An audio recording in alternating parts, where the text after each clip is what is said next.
অনেকদিন পর আমি লালি ক্যামেরাম্যান এসে গেছি। হ্যাঁ, লালি অনেকদিন বাদে আমাদের বাড়িতে এসেছে। আর আজ আমি এখানে করব চালতার চাটনি। আগের বারে চালতার চাটনিটা তো তুই খাসনি না, সবাই খুব ভালো লেগেছে, তাই জন্য আরেকটা চালতা ছিল সেইটা দিয়ে আবার চাটনি করবো আজকে। তো চালতাটা আমি সুন্দর করে কেটে নিয়েছি। আমি খুবই সাংঘাতিক কাটার এই চালতা, খুব স্লিপারি হয়। তো আমি তোমরা আজকে সুন্দর করে চালতার আচার খেতে হ্যাঁ, এসেছি। লালি কিন্তু চালতার আচার খাবে আমার হাতে। তো এই চালতাগুলোকে কেটে নিয়েছি। আর এইবারে চালতাগুলোকে প্রথমেই একটু জল দিয়ে সিদ্ধ করতে দেবো, সুন্দরভাবে সিদ্ধ হয়ে যাক। তারপরের স্টেপটা তারপরেই আমি তোমাদেরকে দেখাবো। এখানে হচ্ছে চালতা সিদ্ধ। এই সিদ্ধ, আর এর মধ্যে আমি অল্প একটুখানি হলুদ দিয়ে দেব। আর এখানে দিয়ে দিচ্ছি অল্প করে লবণ দিয়ে এবার এইটাকে একটুখানি ঘেঁটে দেবো। সিদ্ধ হওয়ার পরে আমরা ফিরে এসেছি আবার। কি সুন্দর কালারটা এসছে না?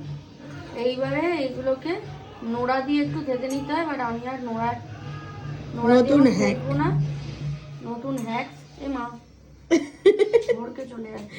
সাঁড়াশি দিয়ে প্রথমে একটা করলাম, কি সুন্দর হলো। এই একটুখানি চিপে দেবো, তাহলে এর ভিতরে চিনিটা ঢুকবে, মানে মিষ্টিটা। এত গরম তো ধরতে পারছি না। কাঁটা চামচ দিয়ে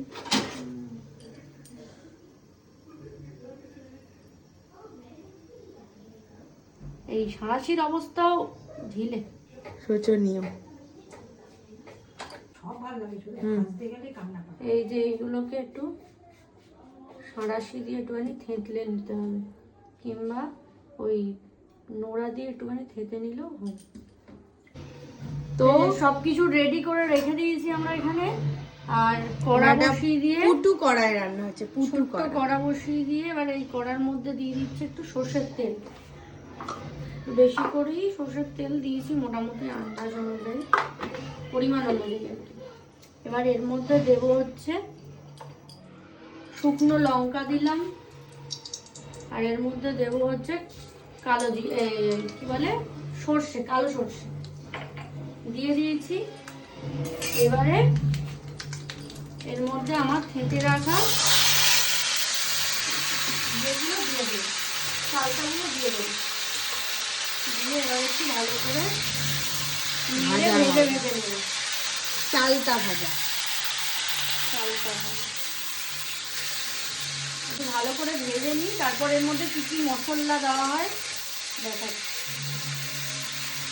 এই যে আমার কি বলে এগুলো, চালতা, শুধু ভুলে যাচ্ছি।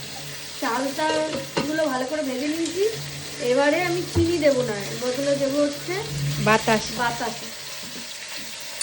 এই বাতাসাগুলো দিয়ে দিচ্ছি।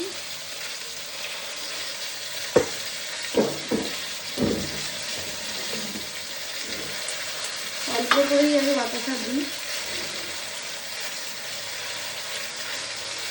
দিয়ে একটু ভালো করে নাড়াচাড়া হয়। আর গ্যাস একদম আস্তে দিয়ে রেখে দেবো, অটোমেটিক্যালি গলে যাবে। এর মধ্যে কিন্তু কোনো জল টল দেবো না, জল দিলেই এই আচার আর বেশি দিন রাখতে পারবো না, এই জন্য জল দেবো না। লঙ্কার গুঁড়ো একটু ঝাল ঝাল খাবার জন্য, প্লাস কালারটাও ভালো আসে।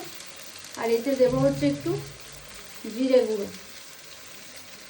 একদম চালতার চচ্চড়ি একটা হয় চালতা একটা হয় হচ্ছে বিভিন্ন রকম মশলা দিয়ে, কিন্তু আমার না খুব মশলা দেওয়াটা ভালো লাগে না, ওই জন্য হালকা মশলাগুলো দিয়েই করছি। দেখো আস্তে আস্তে হোক, একটু মজে যাক, যাওয়ার পরে আবার ফিরে আসছি। ভুলে গেছিলাম, সেই সিদ্ধ করার সময় একবার নুন দিয়েছিলাম, তারপর আর নুন দেওয়া হয়নি। এই হচ্ছে নুন দিয়ে দিলাম, দিয়ে মিষ্টি তো অলরেডি সবই দেওয়া হয়ে গেছে। জিনিসটা দেখতে হেভি লাগে। এবার আস্তে আস্তে একটু মজে যাবে, আস্তে আস্তে মজুক। এটাকে এইভাবে ছেড়ে দিয়ে আমরা চলে যাব একদম গ্যাস আস্তে করে দিয়ে। আর সাথে এটাকে ঢাকা দিয়ে দেবো একটা কিছু, ঢাকা দিয়ে দিলে এটা আস্তে আস্তে একটু জল উঠে এটা একটু সিদ্ধ হবে। একেবারে এবার ফাইনালি যখন হয়ে যাবে তখন দেখাবো যে কেমন দেখতে হয়েছে। চলো আপাতত টাটা। আচার প্রায় হয়েই গেছে, কতটা জল উঠে গেছে। কিন্তু দেখতে অসাধারণ লাগছে। এবার আস্তে আস্তে এটাকে মজাতে হবে, 2-1 দিন থাকলে আস্তে আস্তে রসটা টেনে নেবে।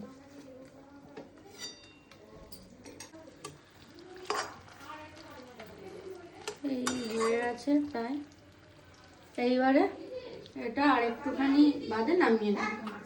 আমার ফাইনাল চালতার কমপ্লিট আচার।